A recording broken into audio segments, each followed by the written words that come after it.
নমস্কাৰ বন্ধুসকল, স্বাগতম জনাইছোঁ অন্য এটা ভিডিঅ'লৈ। আৰু আপোনালোকক আজিৰ ভিডিঅ'টো বহুত ইণ্টাৰেষ্টিং টপিক, যিসকল ইউটিউবাৰ্ছ সেইসকল ইউটিউবাৰ্ছৰ কাৰণে আপোনালোকে একদম 3D ইণ্ট্ৰ' আপোনালোকৰ একদম ফ্ৰীতে কেনেকৈ পাব এটা ৱেবছাইটৰ সহায়ত। তেতিয়াহ'লে মই ডেছক্ৰিপশ্যনত এটা লিংক দি থোৱা আছে, সেই লিংকটোত ৱেবছাইটত আপোনালোকে ক্লিক কৰিব। ক্লিক কৰাৰ লগে লগে আপোনালোকৰ এটা 3D ইণ্ট্ৰ' আপোনালোকে বনাব পাৰিব একদম ফ্ৰী। তেতিয়াহ'লে আজিৰ ভিডিঅ'টো আৰম্ভ কৰোঁ, আপোনালোকে কেনেকৈ বনাব। মই ডেছক্ৰিপশ্যনত লিংকটো দি থ'ম আপোনালোকৰ ৱেবছাইটটো, আপোনালোকে তাৰপৰা ডাউনলোড কৰিব। আপোনালোকৰ ৱেবছাইটটো আপোনালোকে ক্লিক কৰাৰ লগে লগে এনেকুৱা এটা ইণ্টাৰফেচ খোল খাব। দেখিবলৈ পাইছে মাই প্ৰজেক্ট বুলি এটা অপশ্যনটো খোল খাব। আপোনালোকে ডাইৰেক্ট এইটো চাইন আপ কৰি ল'ব। মই অলৰেডি চাইন আপ কৰি থোৱা আছে। চাইন আপ কৰাৰ লগে আপোনালোকে কি কৰিব লাগিব মই তাকে জনাই আছোঁ। আপোনালোকৰ ইয়াত আপোনালোকৰ প্লাছ অপশ্যনটোত ক্লিক কৰিব। ক্লিক কৰাৰ লগে লগে আপোনালোকৰ এটা নতুন ইণ্টাৰফেচ খোল খাব। খোল খোৱাৰ লগে লগে আপোনালোকৰ দেখিবলৈ পাইছে ইয়াত কেটেগৰীটো চাৰ্চ কৰিব। আপোনালোকৰ কোনটো চেনেলৰ কেটেগৰী বনাব বাবে এনিমেশ্যন ভিডিঅ' ইণ্টাৰেষ্ট লগ'ছ, আপোনালোকৰ ইণ্ট্ৰ' আৰু লগ'টোত ক্লিক কৰি দিব। ক্লিক কৰাৰ লগে আপোনালোকৰ ইয়াত টেম্পলেটটো আপোনালোকে বাছি ল'ব।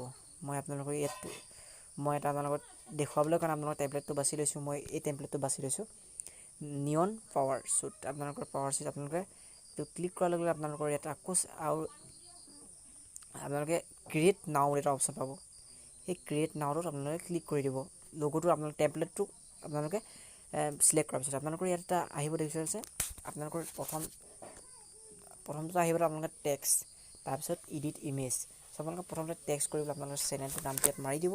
মই মাৰি দিছোঁ RJ Tech, মোৰ ভাগৰ চেনেলটোৰ নাম RJ Tech মাৰি দিছোঁ। RJ Tech মৰাৰ লগে লগে আপোনালোকৰ ইয়াত আকৌ এডিট আপোনালোকৰ